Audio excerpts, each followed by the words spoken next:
উপসাগরীয় দেশসমূহ ও জর্ডানে ইরানের সাম্প্রতিক হামলার কঠোর নিন্দা জানিয়ে জাতিসংঘের নিরাপত্তা পরিষদে 2817 নম্বর প্রস্তাব গৃহীত হয়েছে। সৌদি আরব, কাতার, সংযুক্ত আরব আমিরাত সহ 7টি দেশের যৌথ উদ্যোগে উত্থাপিত এই প্রস্তাবটিকে স্বাগত জানিয়েছে সৌদি পররাষ্ট্র মন্ত্রণালয়। পররাষ্ট্র মন্ত্রণালয়ের এক বিবৃতিতে জানানো হয়েছে, আবাসিক এলাকা ও বেসামরিক স্থাপনায় ইরানের ক্রমাগত হামলা আন্তর্জাতিক আইনের চরম লঙ্ঘন। এটি কেবল আঞ্চলিক স্থিতিশীলতা নয়, বরং বৈশ্বিক শান্তি ও নিরাপত্তার জন্য এক গুরুতর হুমকি। রিয়াদ স্পষ্ট করে বলেছে, প্রতিবেশী দেশগুলোর বিরুদ্ধে যে কোনো ধরনের উস্কানি ও আগ্রাসন অবিলম্বে এবং নিঃশর্তভাবে বন্ধ করতে হবে। বিবৃতিতে আরও উল্লেখ করা হয়, জাতিসংঘ সনদের 51 নম্বর ধারা অনুযায়ী নিজেদের সার্বভৌমত্ব, আঞ্চলিক অখণ্ডতা রক্ষায় সৌদি আরবের পূর্ণ অধিকার রয়েছে।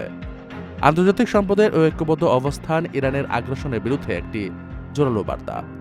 এই প্রস্তাবটি ভবিষ্যতে যে কোনো হামলা প্রতিহত করতে এবং আত্মরক্ষার ক্ষেত্রে রিয়াদকে কূটনৈতিকভাবে আরও শক্তিশালী অবস্থানে নিয়ে যাবে বলে মনে করছে সৌদি কর্তৃপক্ষ। প্রবাসীদের জন্য নির্মাণ হচ্ছে দেশের প্রথম স্মার্ট সিটি, যেখানে থাকছে স্কুল, মসজিদ, হাসপাতাল, সুইমিং পুল, হেলিপ্যাড, পাঠাগার, জিম, সুপারমার্কেট, শিশু পার্ক সহ সকল নাগরিক সুবিধা। মাত্র 30 লাখ টাকা বিনিয়োগে মিলছে আকর্ষণীয় ফ্ল্যাট। প্লাটিনাম ইনভেস্টরদের জন্য ঢাকা বিমানবন্দরে ভিআইপি প্রোটোকল সুবিধা।